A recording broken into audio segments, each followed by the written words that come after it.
Ole tuntuma chuan zolbuk tlo le mukbang kanan tilea hei zolbuk hi pui rei khop mai chuan hei zolbuk kai trenin min lo hmuaka hei hi songka te pon tia chuan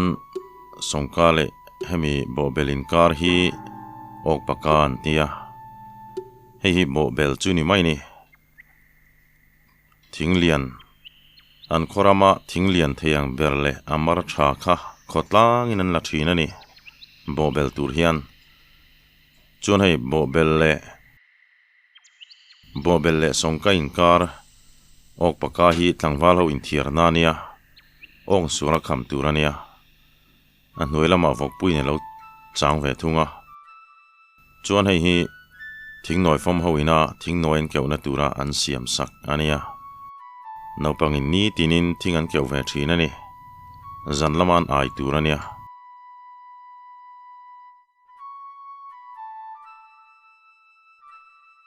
chuanin hei helai hianin tian zolbuk chung chuan thlirila hei bo bela tang hian melma te khan silai han chuang ta sela hei a chunga tan so chuan che thi hardon ani bo bela hian an silai tele an thal feite an chuang fura an kai tho thina nia a hlawm khopang khatia kha chuan chet dan awanga tho a deuh nen tin bo bel lam hnai mu te tan phei hi chuanin in thiar filim na chan si awang ani tian kam ni thla thiamin karinga chuan bo bel kanan bo liamanga hela hi zolbuk men chem na chu ni mai ta hei hi lei hi cha dewa ti ngai wangin lei sirat khuan le an chung thina ni chuan hei chunga hianin dapan lo zara hei hi zolbuk an mei chem mei si leng velina a chung di man kai lo na ta nan ti nia arem hriat thlak khop mai hei chu chuanin hei helama hian han pheila zolbuk chuat puita kan pheia ti hian hei chuat puita hi bo ta ania chuan helama hian hei bazar lo om ta ni lalina pokan hmu to kha bazar chu zolbuk bazar po hi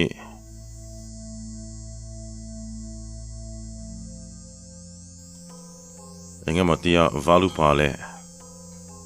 engeni pasal thate anan thut khom na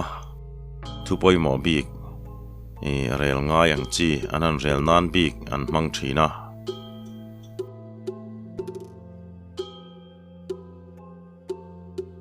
ana zongin tlangwal na zong tan chuan vakai ve ngot hi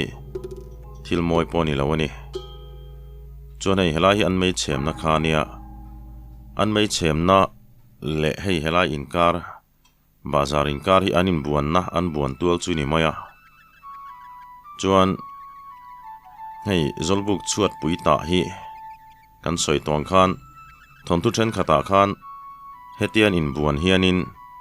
chuat puita te hi anan ti khok hloka anan ti tom ton thina amai ro chu uluk deuh hlekin han enila zolbuk chuat puita khok hlok tur khopi chuanin an ke lam zok khangai tu mani a thei lo chu ti bur lo deuila chuan hei abang hi chu thumbo kai soi kan tiang khan an ta thumbo kai soi hi a phui mai ba ka hena moi san pa vea chuan khi tikian pon lam he ta tanga pon lam lan dan chu ni maya tikian anin buan khan zolbuk bo beldeng dot khopte khian ananin vor thin ani mela bangdeng pur pop khopte pon apui khop ani helai hianin bazar onga oma hei hi tun malama chuan an nei ngai love an tia khonglung runa khan poiral te khanin zolbuk an hup khan tlan chuana om si lawa an chimi bar maya khawang khan khonglung runa tang khan zolbuk an sak reng in ti hian bazar ong hi an siama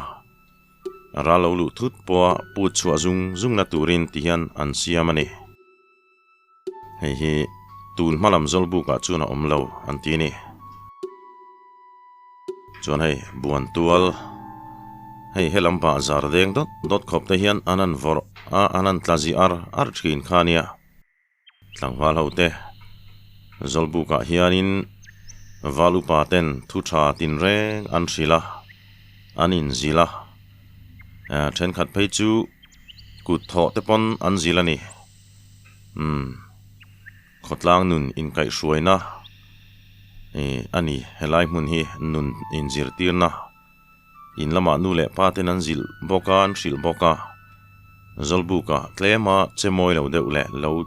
kal filor deuh te chu valu paten an zil boka zolbuka zil ngai tlangwal ni te thil za thlak ani chuan hei kan soi to kha zolbuk chuat pui ta hi thon thu then khata keu onga pu thlata mai ang te khan soya oma mase khang ka chuan zolbuk chuat pui ta hi an chiang chia lo te po angai tamaila a thawme tinan zolbuk chuat kha alo nep deuh te po niang kha ka chu va soi vek ta loila chuan hei ti hianin tlema tlom ngai fal deuh te kha chu hemi bo bel bula te hian an mu ni ti hianin chuan hei bo bela tanga pon lam lan dan chu so ni mai ta hei lal mual an ti kha lal in tual chuan hei pasal tha in kha ania ta hian chawk anei dona sa min me pui tura kan ngai pasal tha ve meu chuan min me pui lo chuan a ho khopang thang chu pa in khani so chuan in hei lal mual hi kun ni wang tha anan in truk khom na le anin kau khom na ve ber la man thai na tin engemaw hleka anin an kal khom na ani bere lalmual hi in chung tlukin a tangkai ni chuan so lal in sei ruang mai le char kong khar so in hong phiawa ti chuan hei pasal tha in chuan hei zolbuk tuala hian me an chem ve thina om tual mei zolbuk tual mei te po kan ti fo kha tlangwal zan hi chuang zet tan kha chuan zolbuk chunga mei hmun khata chem ringot kha chu ai vek ngai nam lawa chuwang chuan tuala hian an chema chuan hei zolbuk pon lama tanga alan dan hi an uluk deuhin an thlir leila kimi diron let khi di so chunia ron wai thlasunga khi in pa ngai a po oma khi chu di so kha kan lo hril fia che lawa chuan khi zolbuk chung kul rut maya khianin mei cher te khan han vom kai ta thina nia chuan zolbuk hi an thapui ani zolbuk hi tlangwalo om khom na ni wang khan zolbuk an hup masak lo chuan an tan an che ta pel theya tikhan zolbuk chu kan du tok ringa hei kan rila tram towa kan naute hruai te hianin ho hi chak to sia pasal tha in hei hi leika pui kan ti khania chuan ama video khan kan soi fia to thowa chuan hei kai trena tanga kan an lon chho chia kan an ra phei hi luka ani hei hi leika te pon tia hei kan pasal tha hi ar chiar hen ar ponom si lawa ar min tal te karin rin nen hei salu lo tara akap thar lo ni mai thai ni lui to de ulama pasal tha te ro pui na ani salu ro pui ta khan tar te kha ro pui dang dai ve a hei hianin ho hi an nga hlel to mai khopa ti hian zolbuk chunga kan da zolbuk chung hi lo lu luma voin chu valu pa lo tangani hei khualum boxia ang luya pangchang lian ani hi oi voin chu mi zo pa ina kan mukbang dona hei tabi nen hei cho hi kam khop maya kan ei zo ve kang hei alu te sathin te sachek te ania chuan hei chutney chuan hei ka papa poi ka pe ve dona re te ero ne bok chung khan mi dona kan ei yang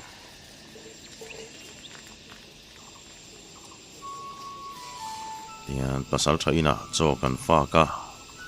hei hi cho fa chu ni then khatin cho chu nan tia chun cho ten tia anin hnial thina in hnial angai lo chu na kan ei hi chu cho fa ka ni mai bong kin zinga chon fa ngai lawa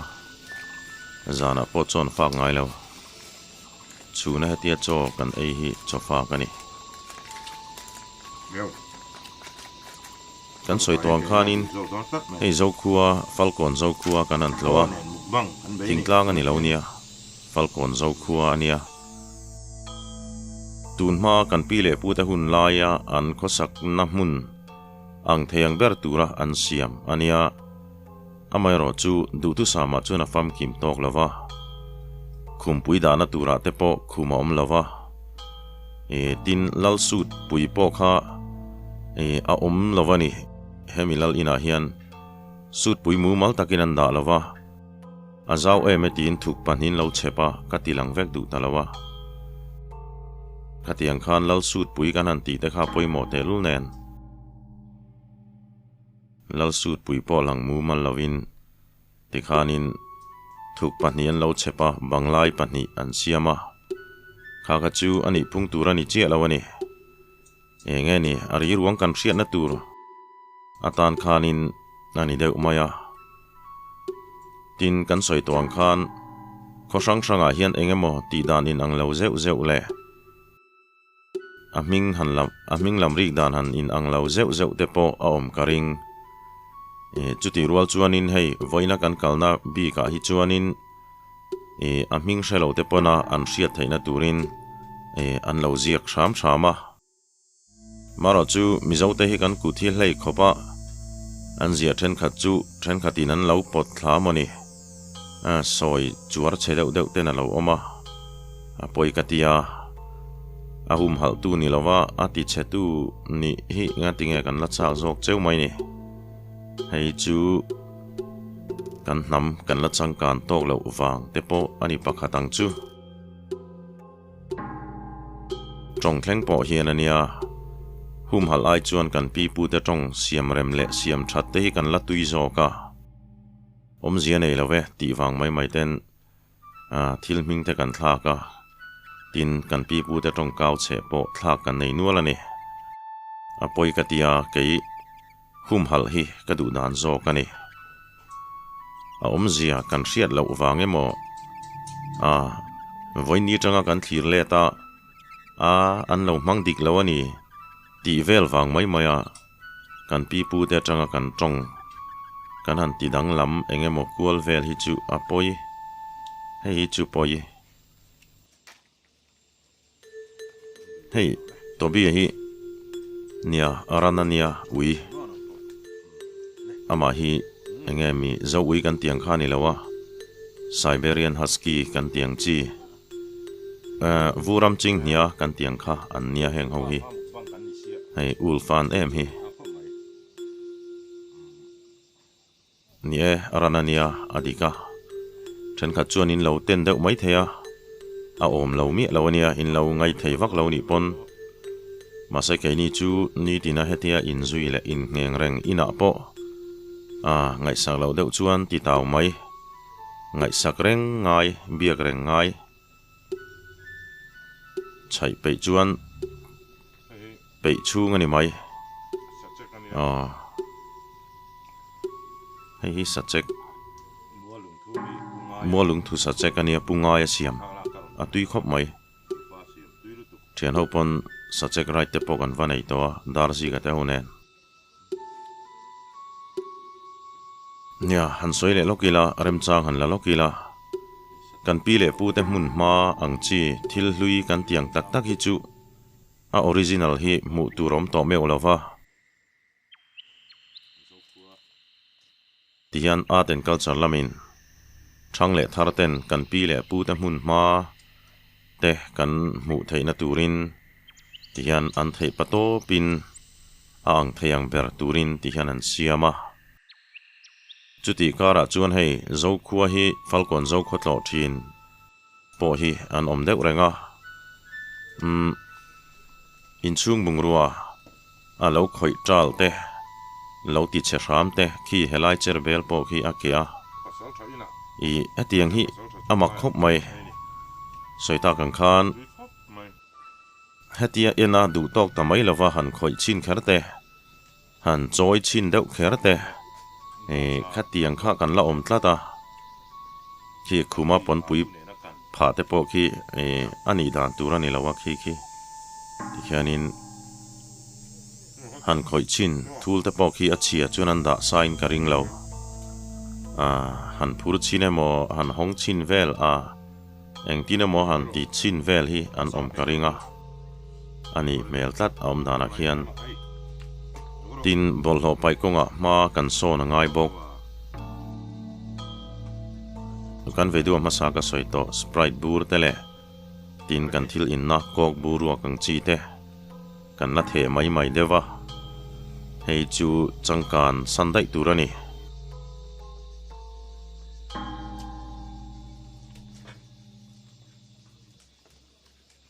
tian pasal thaina chokan aya pathian zara ka choi hi an tui ve pa nga ya choi tui lo tak nei lo ang chi kha kania ma se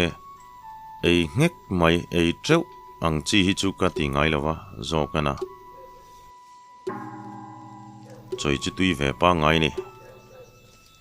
tho phat po mi pa ngai ei zat chu ei thei mai zelang chi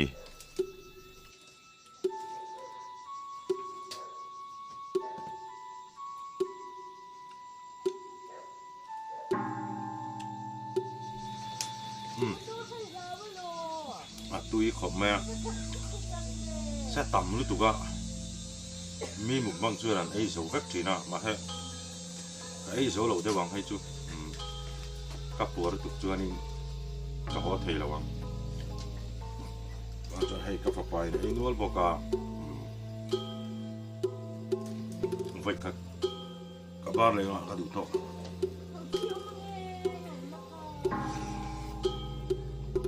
này sẽ tỉnh phật cứ phật mà là luôn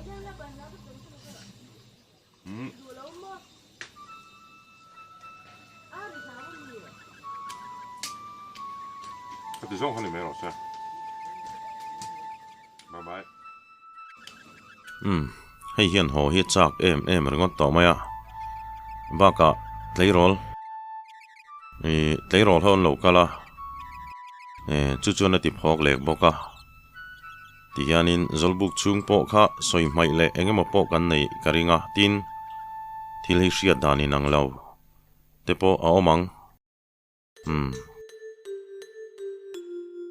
ka hriat dana kha adik veke po chu ka ti bik chuang lawa kan hriat ang le kan hriat chin te kan han comment kan han soi ve angai la hian ho cha ka dak ura thom a hria hei mi hi a se ang zong le tiang zong chuan a va ti ngai lawa mi poi bau mai lo ni lo lom veka tu po hi a lom em veka lo bo huama chu boi thak ma zok